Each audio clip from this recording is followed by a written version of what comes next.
The Chicago Bears launched their 1963 grid campaign at Green Bay against the defending NFL champions, the Packers. The Packers haven't lost at home since the Bears turned the trick in 1960. Green Bay attacks in the opening quarter, but when Jim Taylor is separated from the ball, the Bears' Richie Pettibone recovers on the Packer 33. Ronnie Bull cuts back side left end for a 5-yard. Now the Bears go in the opposite direction with Rick Caceres blasting down to the Packer 22. Green Bay holds, but the Packers cannot stop rookie Bob Jenks, whose 32-yard placement gives Chicago a 3-0 lead. The world champions come storming back with jarring Jim Taylor ripping up a 9-yard run. On the famous Green Bay power sweep, Tom Moore turns the corner and reaches the Chicago 48. Bart Starr, Green Bay's fine field general, hits the mark with a first down flip to Ron Kramer. But the Big Bear defense puts an end to this drive, and the Pack is forced to settle for a 41-yard Jerry Kramer field goal, which ties the score at 3-all. Midway in the second period, Willie Gallimore gets loose at left end and goes for 8 yards. A short flip from Billy Wade to Mike Ditka is good for a first down at the Green Bay 40. Wade looks for another receiver, but when he can't find one, he chugs along for a 10-yard gain.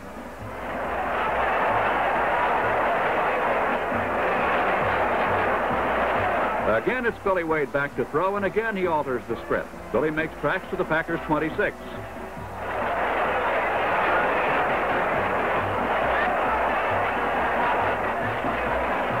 A swing pass works to perfection. It's Wade to Bull, with Mike Ditka supplying the key block. Ronnie races 22 yards down to the Green Bay 4-yard line.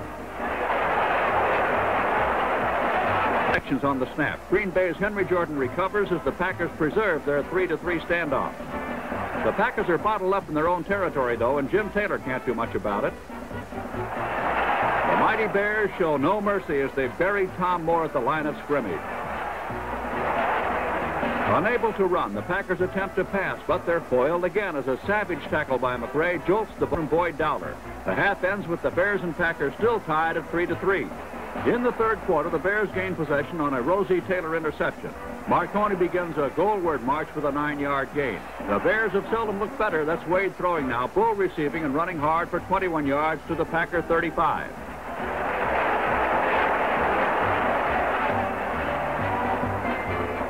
Wade's passes may be short, but they're gaining long yardage. Marconi takes the screener, and Willie Wood brings him to a screeching halt at the Green Bay 18.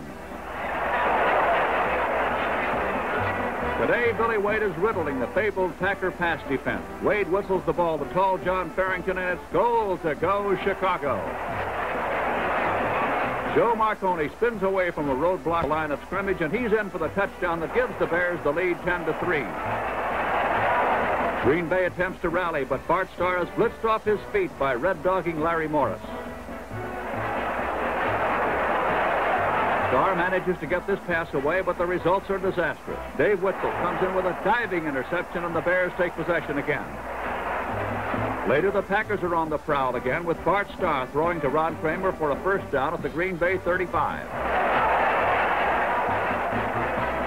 But the Packers' comeback hopes are completely obliterated as Bill George comes up with the Bears' 4th interception of the game. A superb defensive performance holds Green Bay to a mere 3 points, and the Bears are off and running toward the Western Conference crown.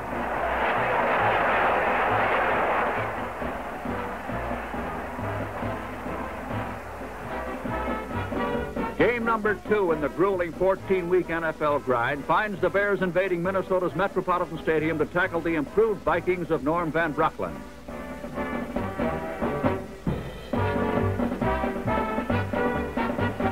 Early in the opening quarter, the Bears hit the scoreboard with Billy Wade and Ronnie Bull combining on a flare pattern that's worth 24 yards plus 7 points.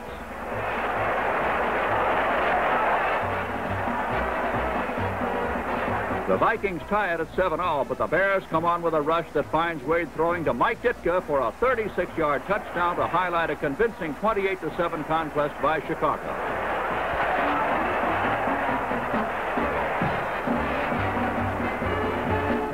next stop for the high-balling Chicago Bears is Tiger Stadium in Detroit. The Bears, in first place in the Western Conference, are undefeated. The Lions are 1-1.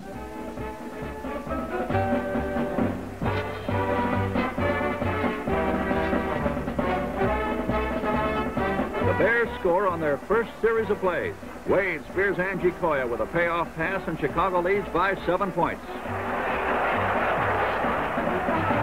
Early in the second quarter, flanker back Johnny Morris beats All-Pro defender Night Train Lane for another Chicago tally, and the Bears are on top 14-0.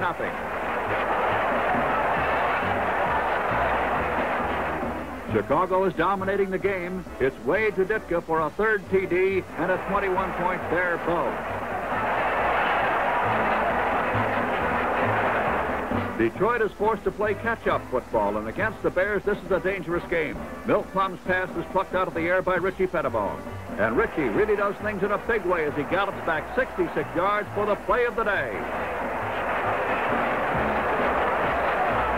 The Bears coast to a 37-21 victory as they continue on top of the Western Conference.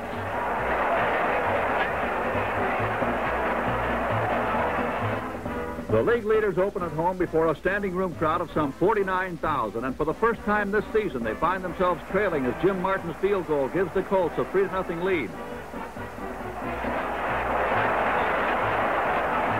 The Bears are still down in the fourth quarter as Rudy Bukic passes complete to Ronnie Bull. Bull falls in behind Mike Ditka, who demolishes Bobby Boyd. And this sparkling 44-yard play puts the Bears in front 7-3.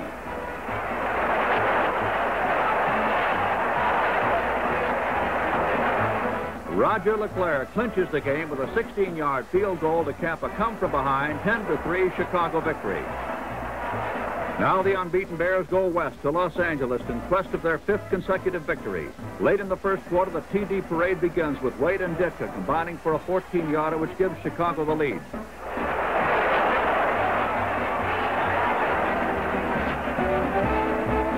In the second period, Zeke Bratkowski's pass intended for Red Phillips is swiped by Benny McRae, and McRae goes all the way 35 yards for a touchdown on a 14-0 Chicago margin.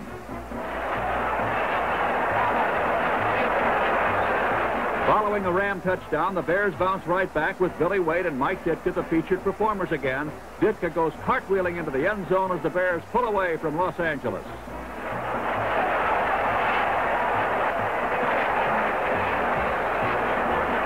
And in the fourth period, it's Bukic to Ditka, who tacks up his 4th touchdown of the day as the Bears pile on the points.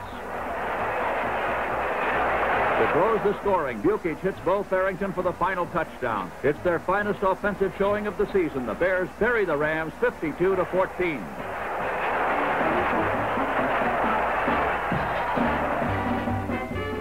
It's northward ho to San Francisco, where the all-winning Bears face the cellar-dwelling 49ers. San Francisco scores on its opening series of plays to assume a 7-0 edge. The 49ers add 3 more points on a Tommy Davis field goal, and with a 10-0 lead, there's an upset in the making. The 49ers have not won and the Bears haven't lost, but today David is whipping Goliath. Lamar McCann connects with Gary Knapp-Elk, and the stunned Bears are down by 17 points. A Wade to Farrington touchdown toss puts the Bears on the board, but they can't overcome San Francisco's early surge. In the upset of the season, the 49ers hand the Bears a 20-14 licking.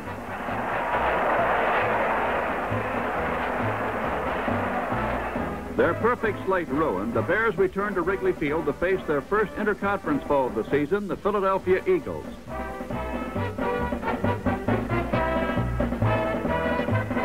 Leading 3-0 in the first quarter, the Bears strike it rich on a Wade to Marconi pass. Joe jets 23 yards into the end zone for a Chicago touchdown.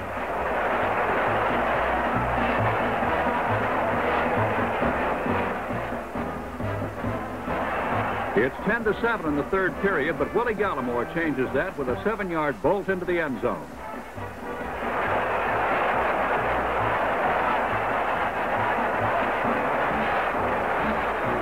King Hill attempts to rally the Philadelphians, but he fast finds out the rugged Chicago Bears secondary is a tough nut to crack.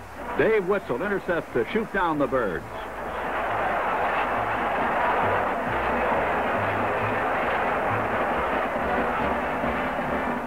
The Eagles get the ball again, and Hill is still in there pitching. King can't do a thing, though, as Rosie Taylor sews up this interception to thwart another Eagle effort.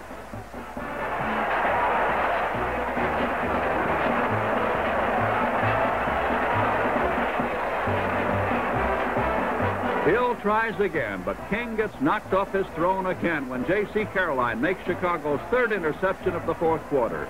Sterling defensive play leads the Bears to a 16-7 win over Philadelphia.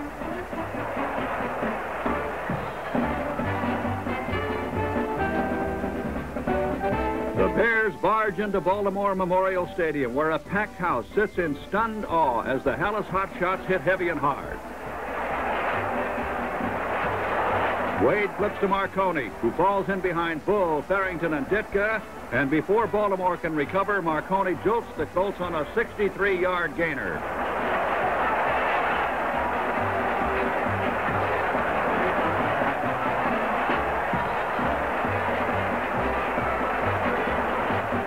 Rick Caceres rips over right tackle, and the ball is on the Baltimore 8.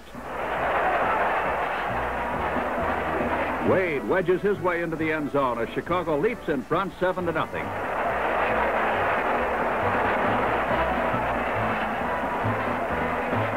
Johnny Unitas, one of the league's premier passers, fields the front of the Bears' defensive broad. Joe Fortunato intercepts to pave the path for more points.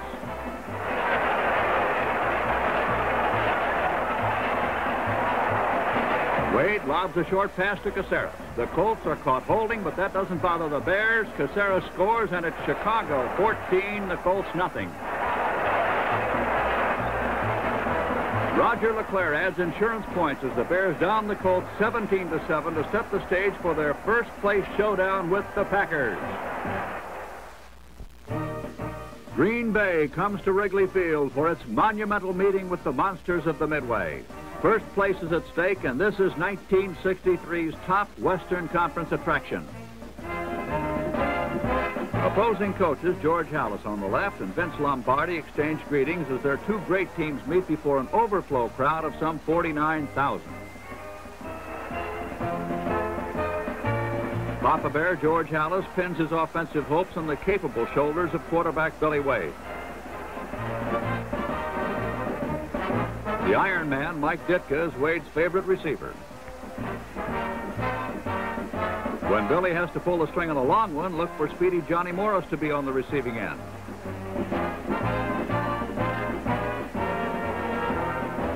The evidence that the Chicago Bears are up for this game comes on the opening kickoff. The Packers receive, and Herb Adderley takes Bob Jenks' kick. J.C. Caroline sprints downfield and upends Adderley with a terrific tackle. Caroline's defensive gem put the Packers in the hole early in the game. When the Bears go on offense, Wade calls on Joe Marconi, and the bruising fullback pounds for 9 yards.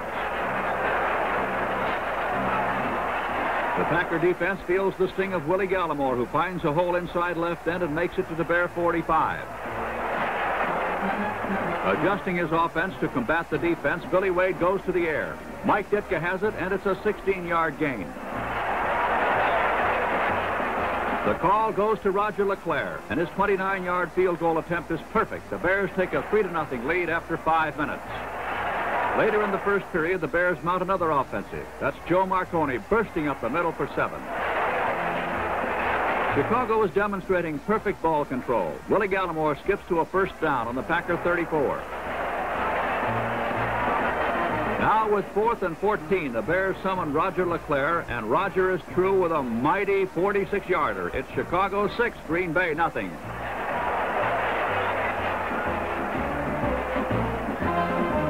Bob Jenks kicks off. It's a long one that Herb Adderley gathers in 3 yards deep in the end zone. Herb builds up a head of steam and bursts up the middle, but John Farrington closes in and forces Adderley to fumble. Roger LeClaire recovers for the Bears on the Green Bay 36.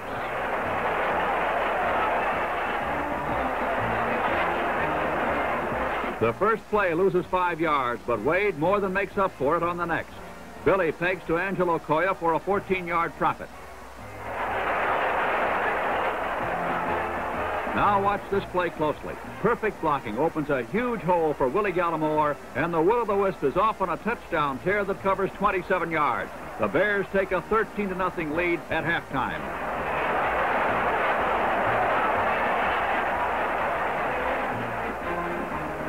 Third quarter highlights find the Bears pacing the Packers once again. Joe Marconi goes wide right for 7.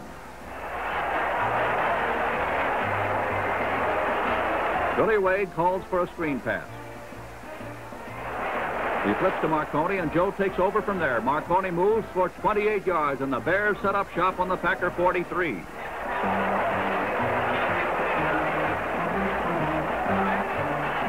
Ronnie Bull gets the handoff and follows the Bears guards around the left side, cuts just right, and picks up a first down. Wade to Bull again. This time Ronnie tries the right side and adds 8 more yards.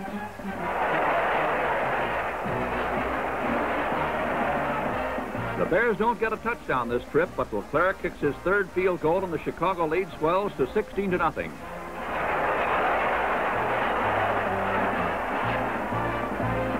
In the final period, the Packers try to move the ball on the arm of Zeke Bratkowski, but Dave Witzel gets into the act with a sparkling interception on the Bear 35.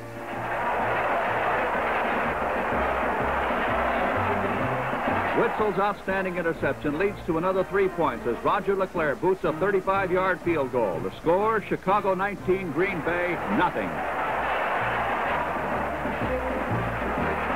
Bratkowski tries once more to move the Packers. Under relentless pressure, Zeke's toss is off target, and Benny McRae grabs it for Chicago. And here's Benny barreling all the way to the Packer 5 before Earl Grove belts him out of bounds.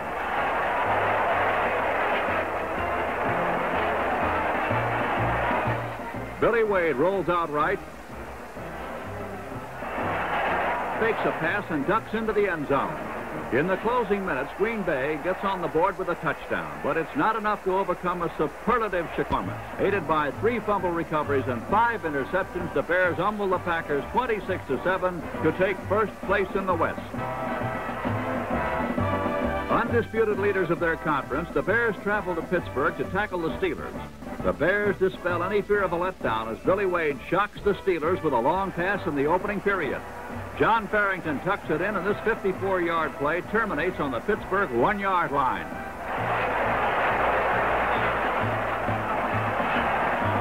Willie Gallimore puts the final touch to a drive that began with the opening kickoff. The Bears assume command 7-0.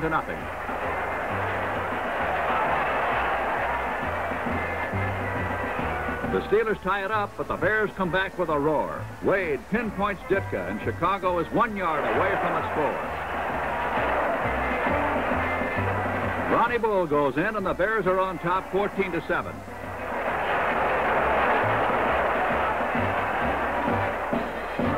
The Steelers are putting up a good fight, and Ed Brown leads them goalward with a pass to Buddy Dial.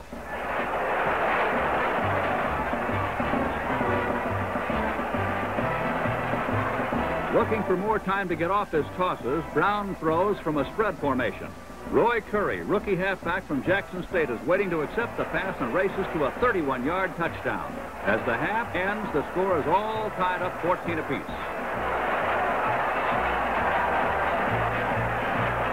In the final period, the Steelers take the upper hand on a Lou Michaels field goal. Pittsburgh leads 17-14. The Bears desperately need a score now. Billy Wade arcs a pass to Mike Ditka. And watch this now. Mike takes off on perhaps the most spectacular play of the year. Ditka smacks into a host of dark jerseys and simply pulls his way through a maze of tacklers. He's finally pulled down from behind by Clendon Thomas at the Steelers 17, 63, exhausting yards.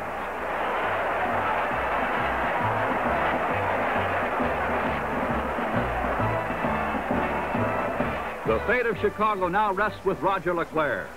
He comes through with a 17-yard field goal, and the Bears salvage a 17-17 tie against Pittsburgh.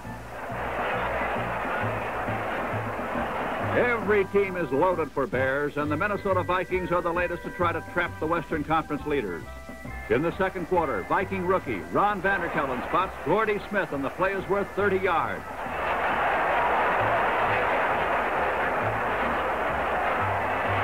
Tommy Wilson plunges for the touchdown as the Vikings take the advantage 10-3.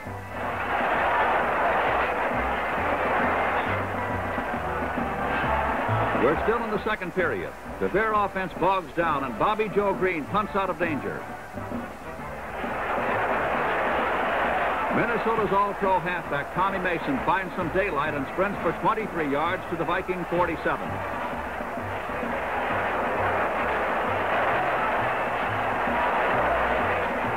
The Bears are blitzing on this next play, but Vanderkellen, a carbon copy of Fran Tarkenton, scrambles out of trouble.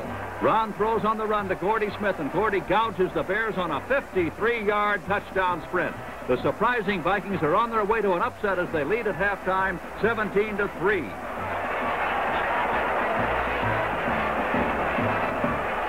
The Bears offense finally ignites in the third quarter. Wade throws to Marconi, and Joe jolts the Vikings on a 29-yard play. Gallimore is turned loose, and Willie wends his way inside the Minnesota 5 as the Bears threaten to narrow that score. And Billy Wade burrows into the end zone as the Bears dig into the Viking lead. It's now 17-10. Midway in the fourth period, the Bears defense forces the break they've been looking for. Tommy Mason is separated from the ball, and Rosie Taylor recovers on the Viking 31. With Coach Hallis lending vocal support from the sidelines, Joe Marconi plows for 8. A piling on penalty cost Minnesota additional yardage. Billy Wade and Joe Marconi combine for the equalizer. It's an 8-yard touchdown pass. And for the second consecutive game, the Bears stage a tremendous rally to earn a tie. Final score, Chicago 17, Minnesota 17.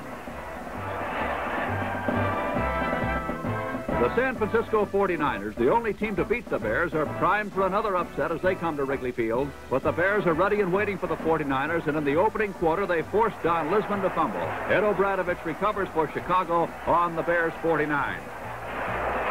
This is a crucial game, for with 2 ties on their record and Green Bay on their heels, the Bears must win. Here's Gallimore finding a lot of daylight. 51 yards for a touchdown. The 49ers bid to get even with an air barrage, but Richie Pettibone makes his 23rd lifetime interception, and this breaks the Chicago record held by Don Kent. Wrigley Field rings with the approval of 47,000 fans as Joe Marconi booms through the 49ers for a 19-yard touchdown. San Francisco adds a touchdown, but at halftime the Bears hold sway 14-7.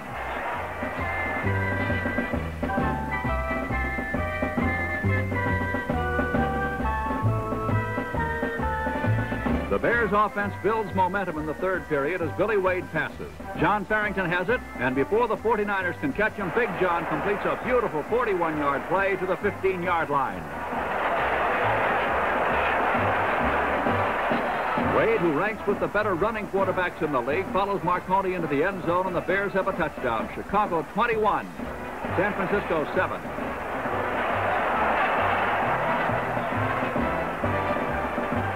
The blustery winter day hasn't dulled the Chicago defensive secondary. Rosie Taylor ties a Bear season record with his 8th interception of the year. Rosie's 30-yard touchdown pads Chicago's score to 27 against San Francisco's 7. Next opponent for the Bears, Detroit's dangerous Lions in the final game of the season.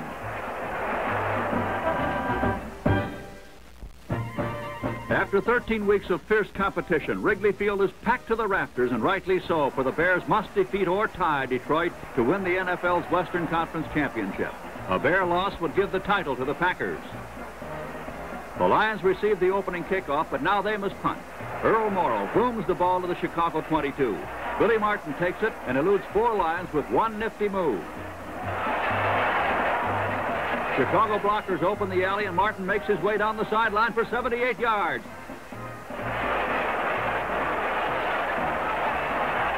But, and it's a big but, the officials have ruled that Billy stepped out of bounds at the Lion 40-yard line. The Bears accept the decision and go right to work. Billy Wade throws down and out to Johnny Morris for 16 yards. Willie Gallimore is next to answer the call. A key block by Roger Davis brings Willie loose for big yardage.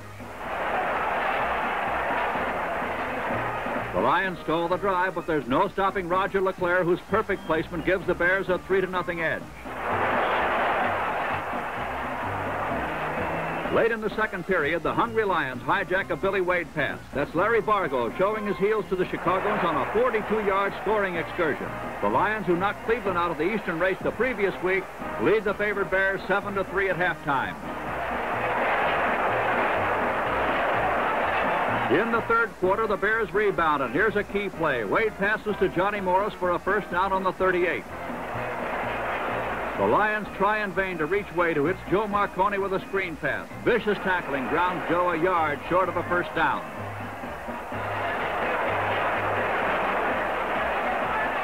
Billy Wade smacks into that tough Lion line for the important yardage that keeps the Chicago Flame lit.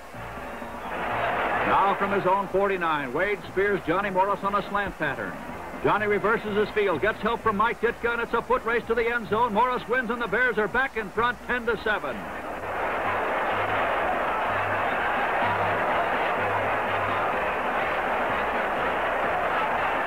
On the next series of downs, All-Pro end Doug Atkins leads an assault on Earl Morrall, which forces a fumble.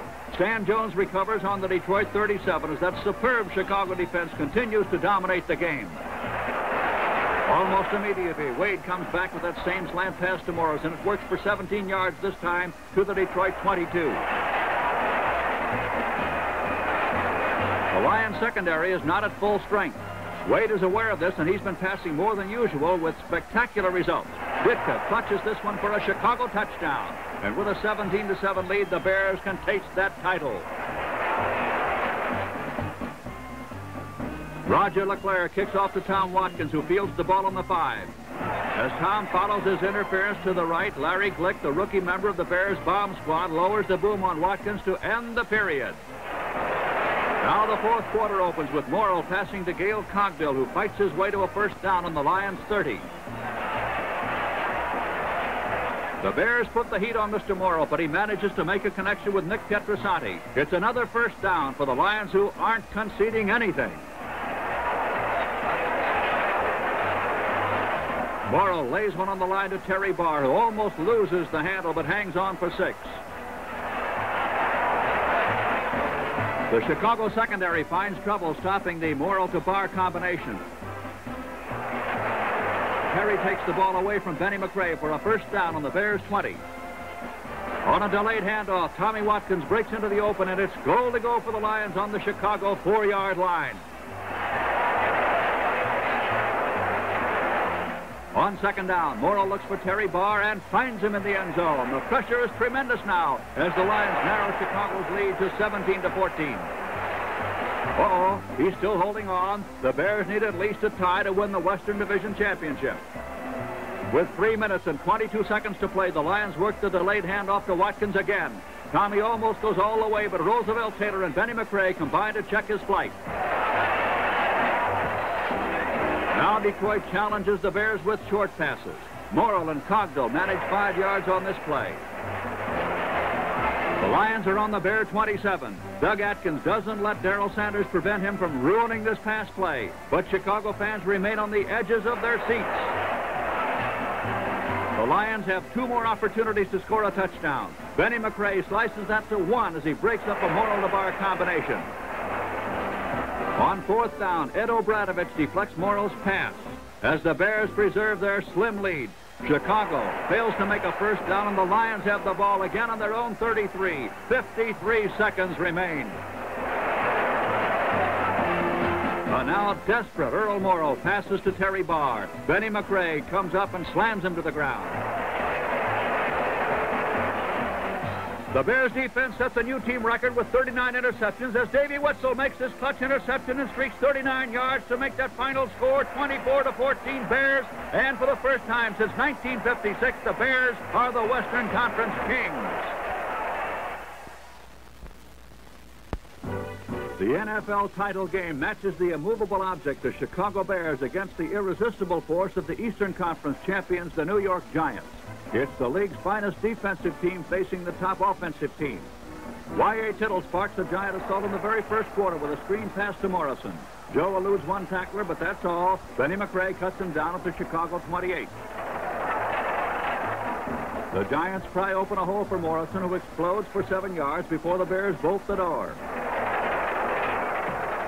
Tittle uses Morrison a third straight time. Joe obliges by picking up a first down on the Bears' 16. The league's leading passer fakes to Morrison this time and throws to Frank Gifford for a touchdown. The last time these two teams met for the title was 1956 when the Giants jolted the Bears. Leading 7-0, New York is going for more. Tittle fakes to his right, aims a screen pass to King. Larry Morris makes a key interception, and here he is returning 61 yards before Dess overtakes him on the New York 6. This play was one of the many reasons Morris was voted the outstanding player of the game.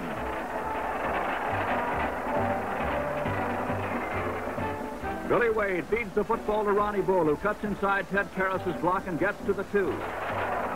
In the final play of the first quarter, Wade follows Mike Pyle into the end zone, and the championship game is squared away at 7-7. And the Wrigley Field faithful are delirious. Roger LeClaire kicks off to begin the second quarter. Waiting for it on the 14 is Eddie Dove. Dove hightails for 24 yards before Jim Cadile drags him down. Joe Morrison, making a pest of himself, reaches midfield before he's hauled down.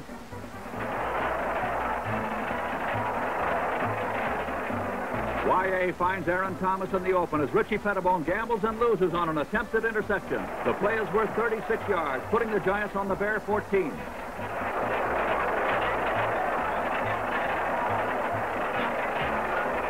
Tittle sends Phil King up the middle, and King blasts to the Bears' 9.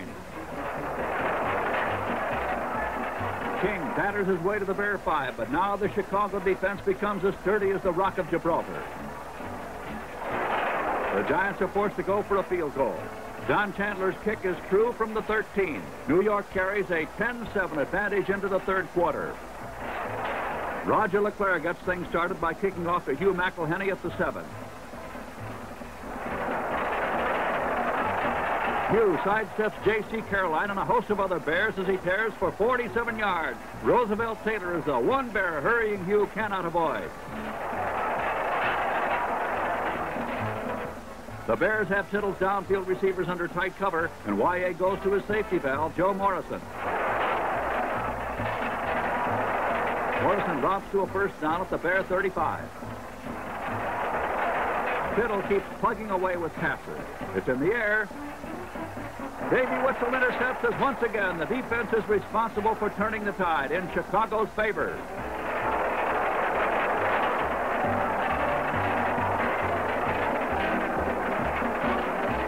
And now Billy Wade drops back from his own 26 and passes over the screen to Joe Marconi. Joe creates plenty of mayhem in the Giants secondary as he blasts through for 19 yards.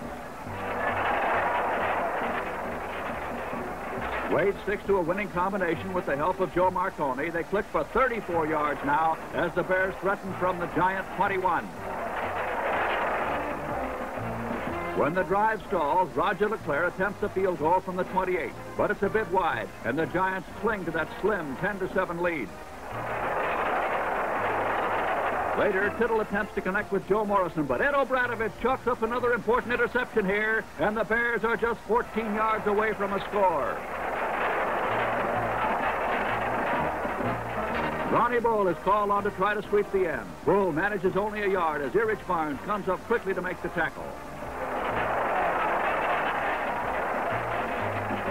The big play for the Bears sees Wade spear Mike Ditka on the third down pass, and Ditka carries it to the Giants' 1-yard line. Billy Wade bulls into the end zone to climax the drive and put Chicago on top 14-10. But the battle has not been won. There's a full period to play, and this powerful Giant offense is capable of exploding at any moment. Later, time is running out on the Giants. Tittle connects with Aaron Thomas. 1 minute, 24 seconds remain as Thomas gets to his own 26. Tittle, still the cool, efficient passer, connects with Hugh McElhenney. Hugh was gang tackled after 8 yards.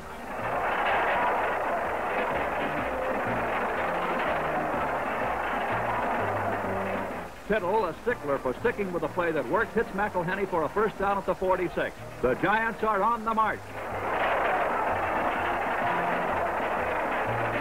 With 32 seconds left, Tittle completes his fourth pass.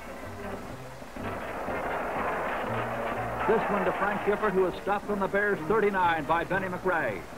And now 10-second show on the clock as Tittle steps back from the Bear 39. He fires, go over to Del Schaffner, but Y.A. is off the mark, and Richie Pettibone makes the biggest interception of his career. Time runs out, and the Bears win the World Championship 14-10. Hey, hey! George Halas's Monsters of the Midway have accomplished what they set out to do almost 6 months ago. For the first time since 1946, the Chicago Bears are the champions of the world. A great climax to a wonderful season for the grand old man of football, Papa Bear, George Halas.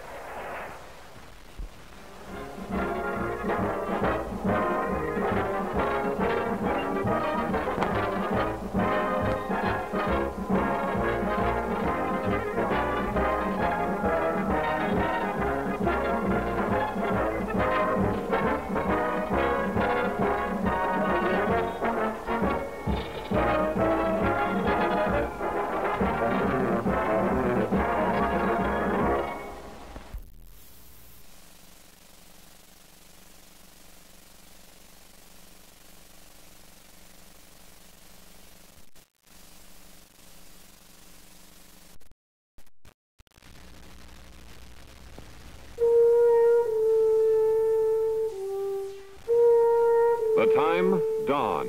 The date, December 29th, 1963. The town is Chicago, and the winds blow sharp with the edge of winter. But here today, the two best football teams in the world meet in a deadline to glory. Jet engines blow hot air, robbing the frost of its target, the turf.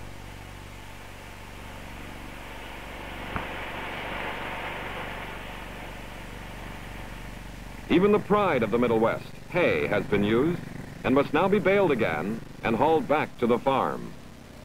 But the bite of winter is nothing to these fans, here to see the championship of the National Football League. And for the man in the hat, this is truly a sentimental journey. The name is Halas, George S. Halas. He's coach of the Chicago Bears, champs of the West. Football he loves, and he plays to win, with ruggedness like this.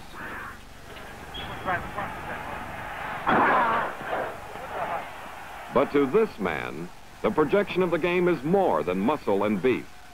He's Allie Sherman, coach of the New York Giants, boss of the NFL's Eastern Conference champions. He knows about the force and the object, the irresistible, the immovable, or in football, the attack and the defense. And for Y.A. Tittle, the league's premier passer, that's what determines who wins, who loses. For New York, irresistible force is in the arm, the hand of Tittle. Plus, of course, the reception committee. Del Schaffner, considered one of the finest split ends in the league, and flanker Frank Gifford. But against this, the Bears have a covey of burglars from the Midway, interception-hungry defenders like Benny McRae and Dave Witzel, formerly of Indiana, with Richie Pettibone from Tulane, and Larry Morris, linebacker extraordinary. Oh yes, here's Ed Obradovich, a big reason the Bears met their big days of decision.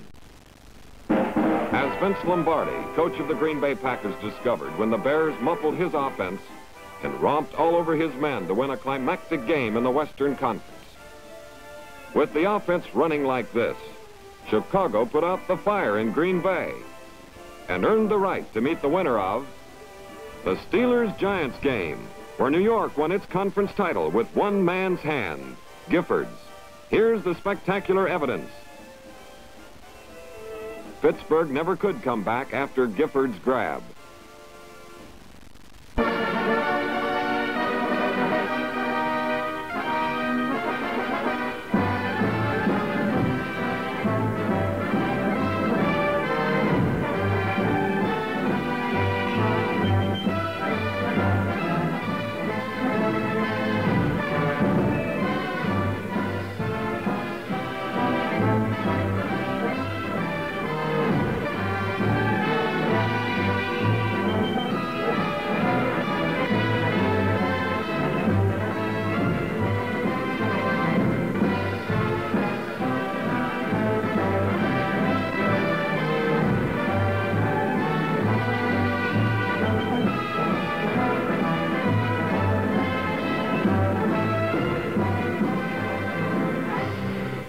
Officially, it's 11 degrees. Unofficially, we'll call your own shots.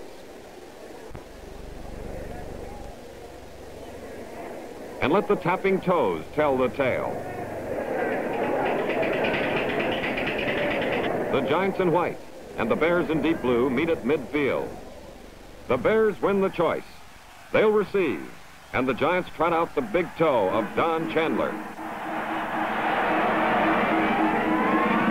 At the goal line, Billy Martin grabs, fumbles, recovers, and scoots on back to the 10-yard line.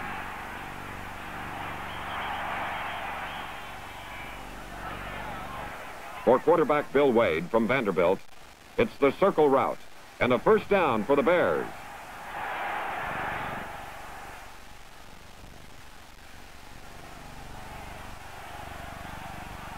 The gain gives Wade running ideas. He fakes one handoff, then gives the ball to Willie Gallimore. But Willie gets spun right into the arms of Sam Huff and Andy Robustelli. That netted only a yard, so Wade calls his own number. Up the lane behind blocker Mike Pyle of Yale. Jim Patton and Dick Pesanen close the gap so suddenly, the ball squirts free. And there's the Giants' Erich Barnes with a fumble. But Mike Ditka's diving tackle ends his run. Now the crowd knows who'll take the center stage. Y.A. Tittle. With the Giants of the Bears 41, he fakes the handoff, fakes the pass, and then throws to Joe Morrison of Cincinnati for 11 yards.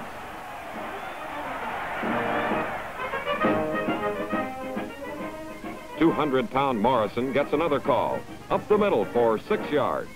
Linebacker Joe Fortunato from Mississippi State slows him up, and little Roosevelt Taylor shoulders him down. But now the Bears know they've got unwelcome company deep in their own territory. Another call, another Morrison run. Tittle's going for the middle.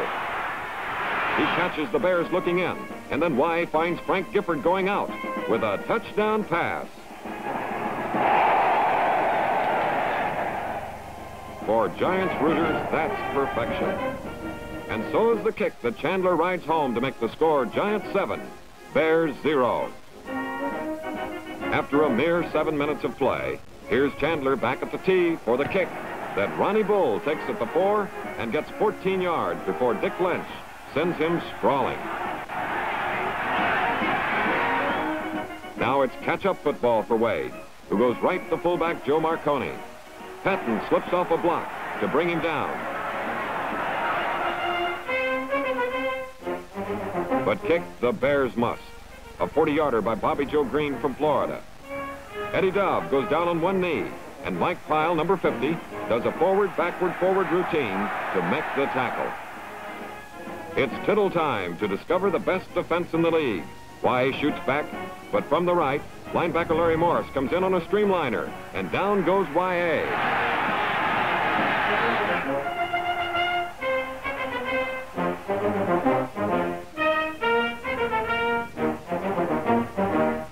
For Hallis, who won his first pro championship 42 years ago, this is football. The big loss on Morris's tackle brings in Chandler for a boomer, a 52-yard punt that Johnny Morris takes, but goes only 3 yards.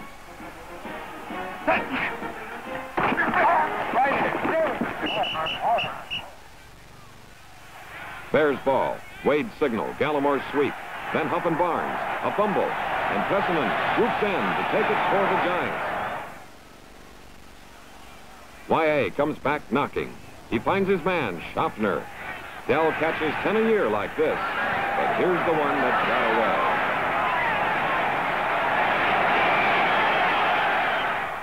That's a break for the Bears. And for the Giants, deep trouble. Tittle fakes to the right, then flips to the left.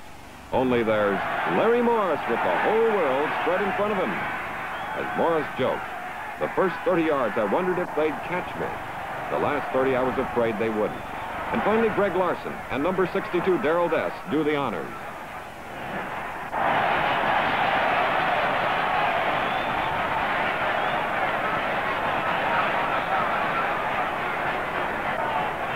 The Bears turn to Bull from Baylor.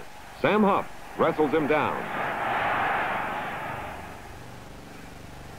The Giants' number 76, John Lovatier, gets a shove in the wrong direction as the Bears wade on for the TD. And after Wade, Bob Jenks, a rookie from Miami of Ohio, ties the score. Now the Bears have their muscles on the move. And when rookie Charlie Killett fumbles, the Bears' Billy Martin takes a fondness for the ball. Only it gets a traveling notion down toward the goal, where the Bears' Charlie Bivens survives the stampede to find it.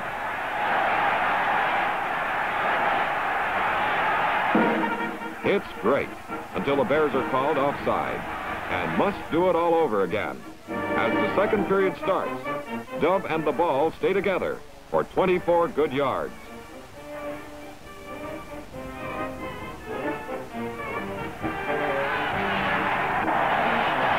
Workhorse Morrison is back in, this time for a 3-yard gain. And then it's T for 2, Tittle and Thomas. Tittle gets blasted, but Aaron Thomas goes.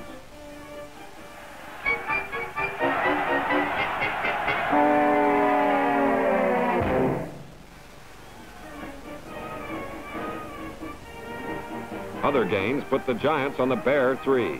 Morrison starts for the goal, but from the left, huge Doug Atkins powers his way to the right to slice him down.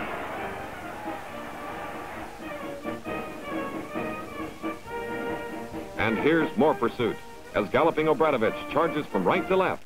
Morrison is blissfully unaware of the chase until Obradovich makes himself known with a chilling 3-yard loss.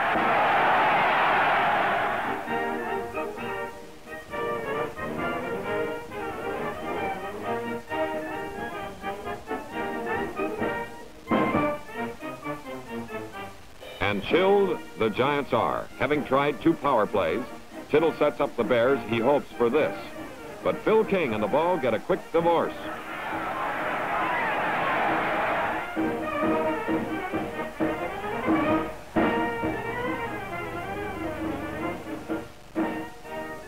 The Giants go ahead with 3 points.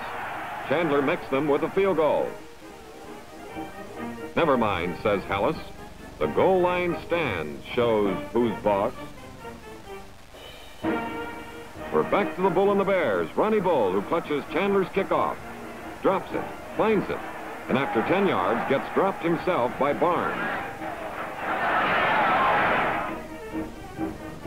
The Bears finally give up the ball to the Giants, and Tittle sends Phil King through a king-sized hole, but Rosie Taylor smacks him down.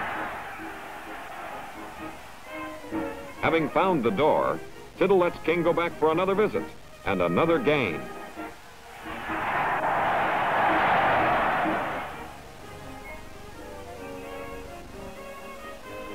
For the Giants, here's disaster on the run. Tittle starts back, stumbles, straightens up, and linebacker Morris cuts him down.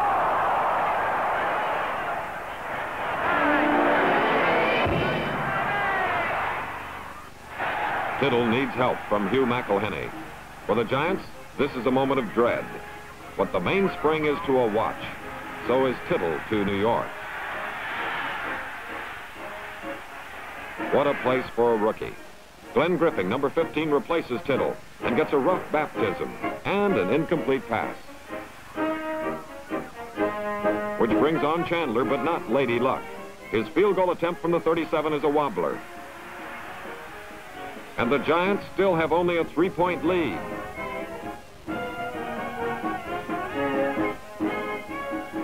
Wade's arm lines a needle-threading pass to a perfect button-hook pattern, with Angie Koya midway between Al Gursky and Dick Lynch. Wade warms up the airwaves with another, this time to Mike Ditka from Pittsburgh. But that was line's end, and the action slows to pinpoint the kick of the game. Green's 48-yarder that goes popping out of bounds. Just where? Well, seat of the pants is what they call a marker that can't be missed on the 2-yard line. That's a kick to remember as the half ends, with New York still leading. But the big question is, what about Tittle?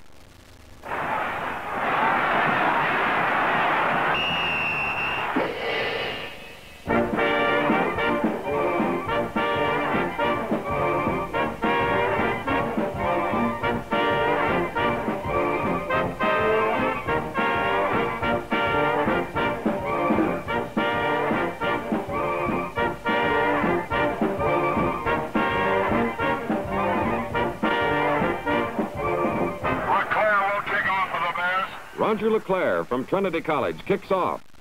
Waiting is reliable 39 McElhenney from Washington. He barrels up the corridor with the shifting grace of the born runner. It's 46 yards of beauty and maybe a touchdown if Taylor doesn't stop him.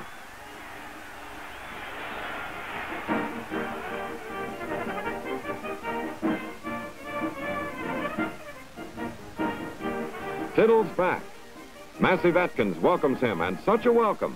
But Morrison takes the pass and sails up the sideline. He outruns Fortunato temporarily.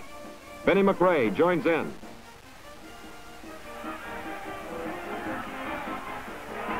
The ball tumbles loose, and the Bears' Bill George climbs aboard. Obranovich just can't believe it's still the Giants' ball. An opinion that Halas can share with ease. For Tittle, it's one more chance to pick the Bears apart with a pass ticketed for Schaffner. Only Dave Witzel is the middleman with a vital interception.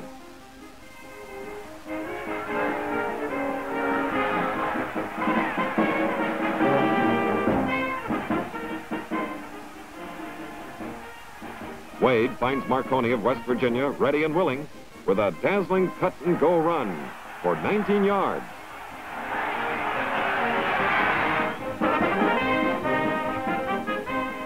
Come on, 28. Wade spots Marconi again, this time for 34 yards, and down to the Giant 21. But three more passes fell earthbound for no gain, and LeClaire's field goal, while it was long enough, was off the course.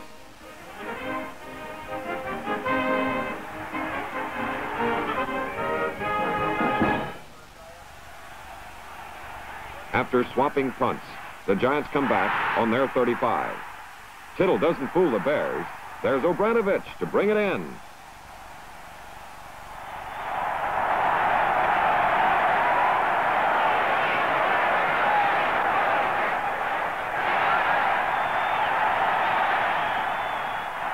Wade's mission, take the Bears in for a score. Wade's technique, send Bull to the right. Result, Barnes turns up with a classic tackle.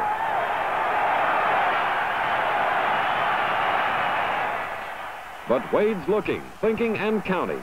A few steps back, a perfect pass to Ditka. And only Pessinen's never give up tackle saves the touchdown.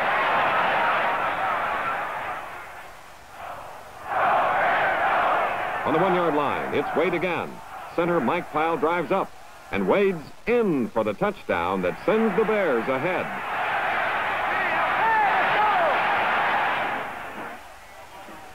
And an extra point. With the Bears in front 14-10, LeClaire's kick goes to Dove. There's touchdown in his thinking, but Benny McRae and Larry Glick banish that thought.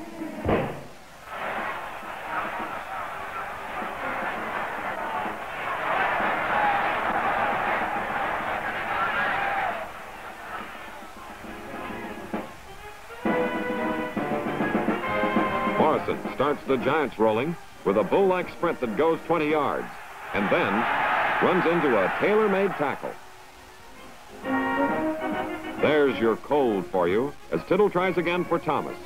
And Richie Petitbone comes flashing up, larceny in mind, but butter on the fingers.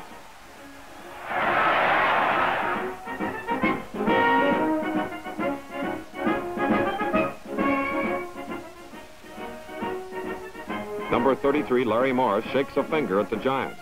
Tittle ignores him and lets fly. The bomb intended for sprawling Gifford floats on to nowhere. Tittle's looking, and when he sees Schaffner, he throws. Incomplete. Chandler gets the call again. Assignment, a high kick that'll let the Giants hit the receiver before he goes anywhere. Success? Ask Johnny Morris, who got just 2 yards. But as the fourth quarter opens, the Bears couldn't mount their attack, and the Giants are routing Morrison around left end. That's John Johnson, number 76, who pursues him and smacks the whole party to earth. On the next play, Johnson gets another hand on Morrison, who joggles on for 3 yards only to lose the ball. A fumble that Richie Pettibone is only too happy to take care of.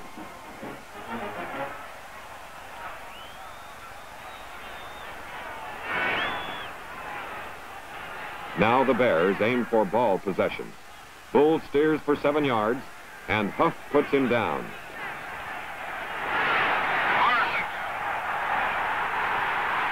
Wade, using a little in-and-out football himself, gets away from the line with an 8-yard pass to flanker Johnny Morris.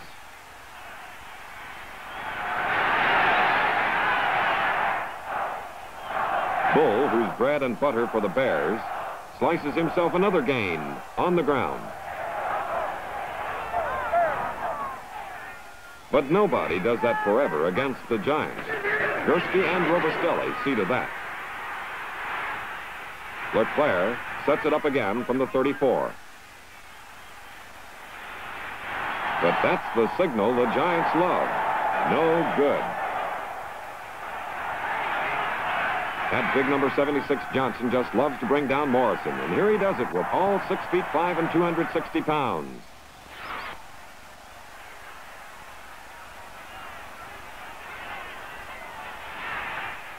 Tittle's got a barrel of time. Time for Schaffner to outrun both Witzel and Roosevelt Taylor. But the ball outruns everybody. Y.A. takes the snap ball for a second. It pumps up, and Y.A. makes a one-handed recovery. Net gain, 2 yards. This time, Tittle's got the laces where they belong, in his palm. And the ball steams into Alec Webster's waiting hands. Tackle Stan Jones races back to bring him down. But now the Bears are wise to Webster. His draw play is smothered. A little something patented by the defense-minded Bears. So, Tittle's got to go back upstairs. Gifford gives his 16-yard pass a home. And it's 1st and 10 on the Bears' 36.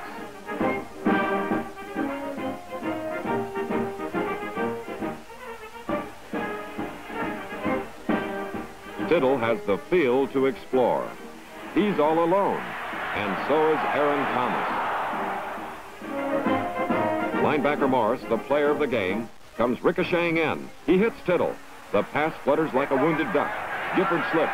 Benny McRae lights up the Rockets to take an interception, number 4. For the Bears now, this strategy. Keep the ball on the ground, but most important, keep it. Ronnie Bull slides by Jim Catcabbage, outruns Jerry Hillebrand, and makes his way for 12 big yards. Who stops him? Huff and company.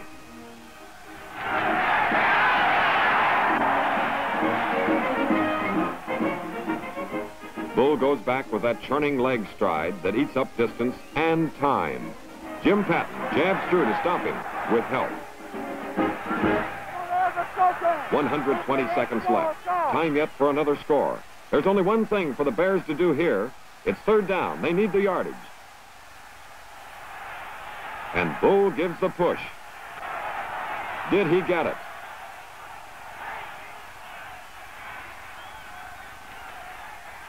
The Giants' Dick Lynch gives the word. A whole yard of words without speaking one of them. From the Bears' 43, punter Bobby Joe Green has one chore left: to kick that football as high, as hard as he can. McElhenney watches. He won't go near that ball. This is no time to lose it. The ball's in the Giants' 16. 84 seconds are left. The race is tightening, and Tittle lets Thomas catch the first one on the way to the goal.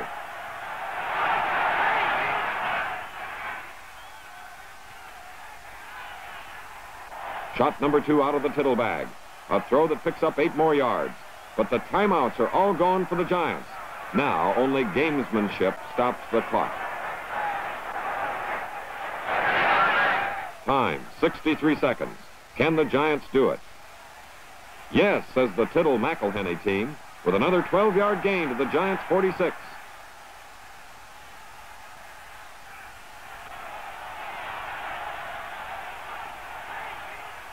No huddle, just line up fast. And then throw the ball near a receiver, but out of bounds. It stops the clock. Time, 39 seconds. Play, Tittle to Gifford. Question, was the ball caught in or out? Ruling, out. Time, 32 seconds. Play, Tittle to Gifford. Result, 15-yard gain to the Bears' 39. But the clock is still running. Time, 17 seconds.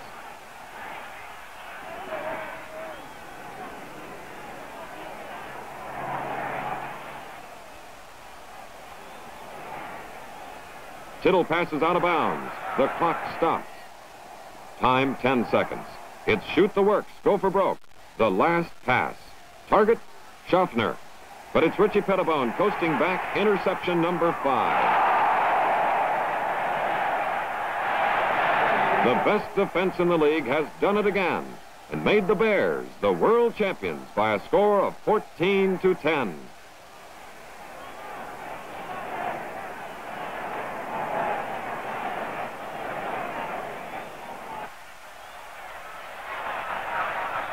Oh, yes, the formality. The last 2 seconds.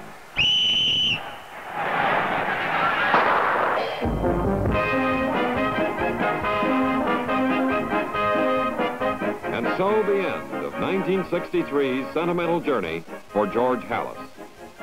It was his first league title since 1946. And there were those who said the man who fathered professional football in Chicago had been overtaken by his youngers. For Halas, this was the year of esteem. The year when a 68-year-old man brought in a great team. A team that was for sure on a deadline to glory.